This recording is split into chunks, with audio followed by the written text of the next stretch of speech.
human beings need and want to transfer energy, always think about the meme. When you see a good meme, how do you feel about a good meme? M-E-M-E. M-E-M-E. Yeah. M-E-M-E. Meme. A meme. How do you feel about the meme? So when you have a good one, what do you do? Give me a second. I got some water. Go ahead. Think about it.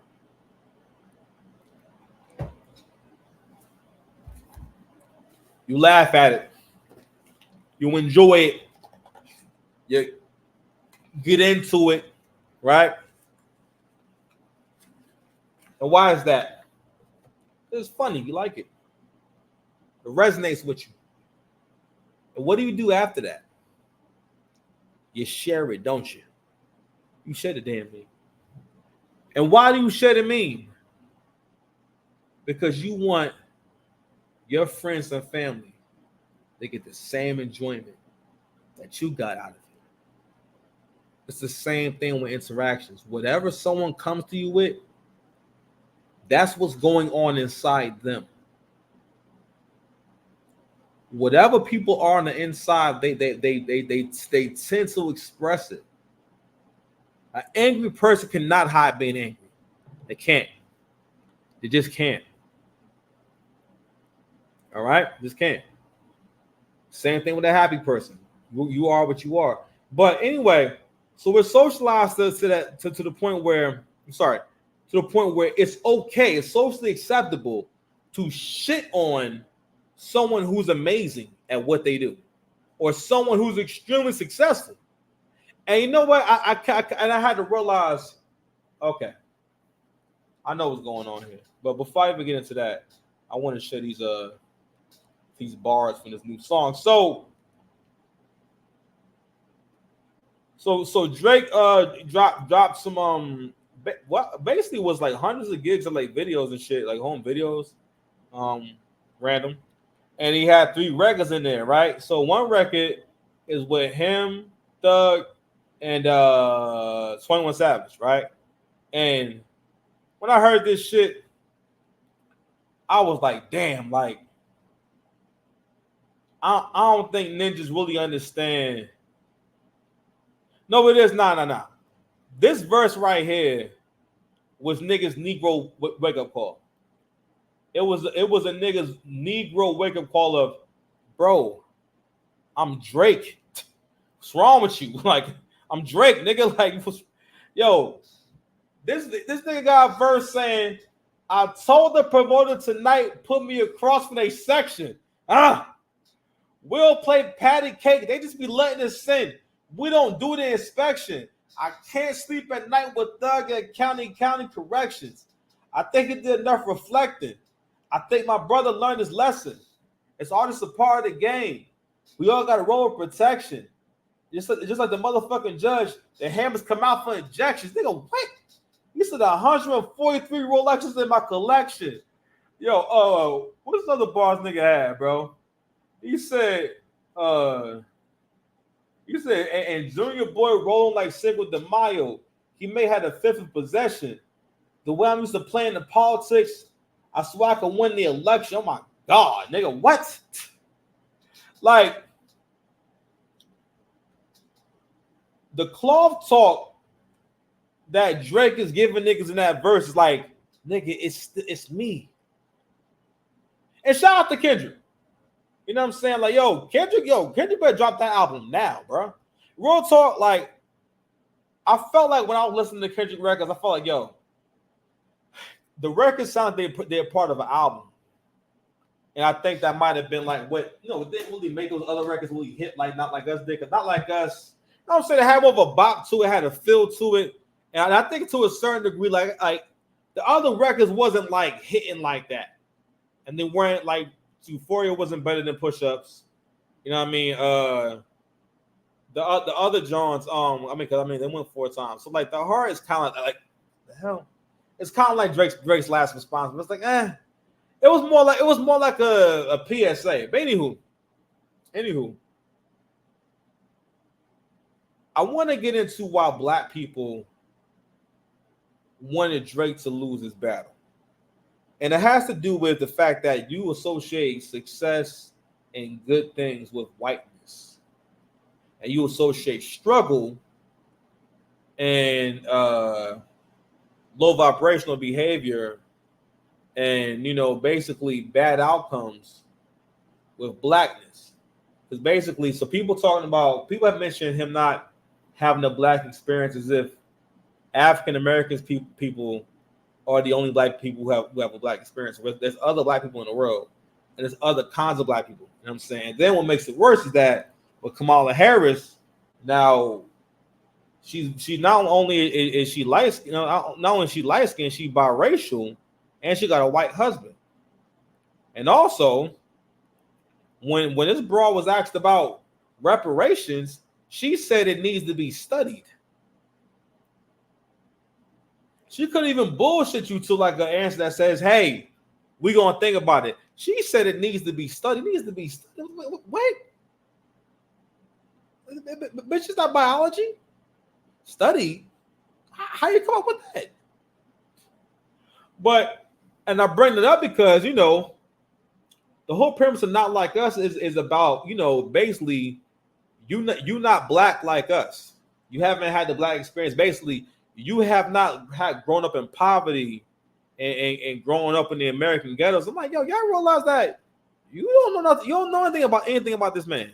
And I'm like, and not only that, anyone who followed the man's story, the nigga tell his story. The nigga was broke before all this shit happened.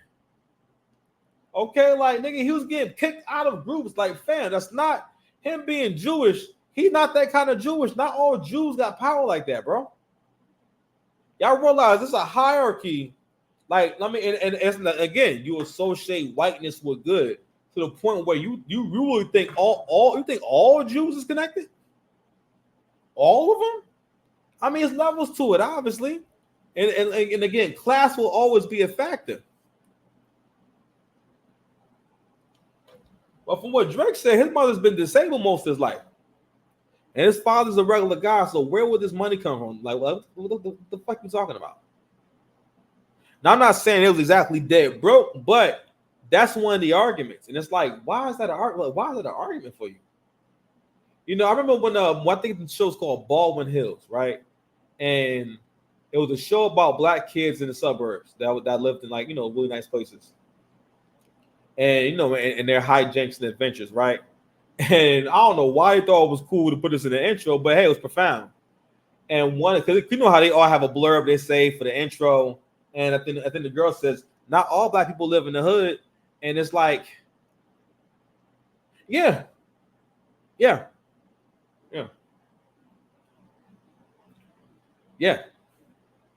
need to hear that. You know what I'm saying? I need to hear that. I mean, it astounds me so much with the brothers that I've had conversations with, like how unambitious a lot of y'all are, or how much shit y'all be taking from y'all girls. I'm like, yo, couldn't be me. Anywho, but going back to this next moment right here about, like, for the most part, the Drake and Kendrick beef really helped me to understand. I think this is a great lesson for winners. That you're going to get to a certain point where it's not really going to matter anymore. And it's going to get to a point where they would rather tear you down than build you up. And that's why it's super important that, again, you be close to whatever spiritual practice you have. That I feel like that's the best thing for you. Discipline, having a crazy goal for yourself to focus on. Yo, listen, me trying to do a YouTube channel has really kept me going over this last year. And this last year has went so fast. Oh my gosh. Like, I can't believe I'm already about to turn 37. But yo, I'm doing better than I was doing before. You know what I mean? And I'm only going up. You know what I mean? So, last year I wasn't getting no subscribers. Shout out to everybody who watching the channel, man. Like, share, subscribe, man. I appreciate y'all. I feel like I got some more clips. Hold on, y'all. I think of some more. Hey, here we go. I know I have some more show for you. On Drake because he's the guy. Shit, like there's something extra on it. It's also probably that he's fucked everyone's bitch. Yeah. My suspicion was like, yo, this shit got to be personal. I mean, he's also that guy though. All the records, all the numbers, he's the one. How hard was that beat for you? I just wish I had never spoke on it. It was what it was. I was in fucking Europe, so I felt kind of disconnected from it, but it was insane. I mean, in the day, them niggas still richer than all us. People just hating on Drake because he's the guy. Shit, like there's something extra on. My bad, y'all. Let me play one more for y'all. It's okay. How hard was that beat for you? Like, I mean, it was what it was, you know? I was in fucking Europe, so I felt kind of disconnected from it, but it was insane. I mean, in the day, them still richer than all us. So that's what I want people to realize. At the end of the day, like, both niggas are still shitting on all us. How hard was that beat for you? Anyway, so I bought it up because Angry Man, shout out to the Angry Man. He was going over that clip the other day, and it was about basically how people wanted Drake to be bothered, and these guys are asking about, was it hard on him? Did he seem upset and this and that? And you know what? As I was doing my planks, I realized, people got to realize that the only way to be the guy is to just to focus on being the guy. You cannot like engage in people. It takes energy to take on people's opinions and their thoughts and their feelings and stuff like that, because it distracts you from yourself and the work that you need to be doing. And people gotta understand that, nothing's going to stop, because he's not going to stop making music and stop being great. And whatever your journey is in life, bro, you got to realize you got to have that kind of resolve that, I'm not going to stop. I'm conditioned to run 40 sprints. All right. I'm conditioned. That's how you got to see it. I'm conditioned to do marathons when it comes to problem solving, when it comes to putting that work in. All right. Because sometimes that's what it's going to be sometimes. All right. And the way that you go about and the way you go about making progress, it may not always be comfortable, but can't nobody stop you, man.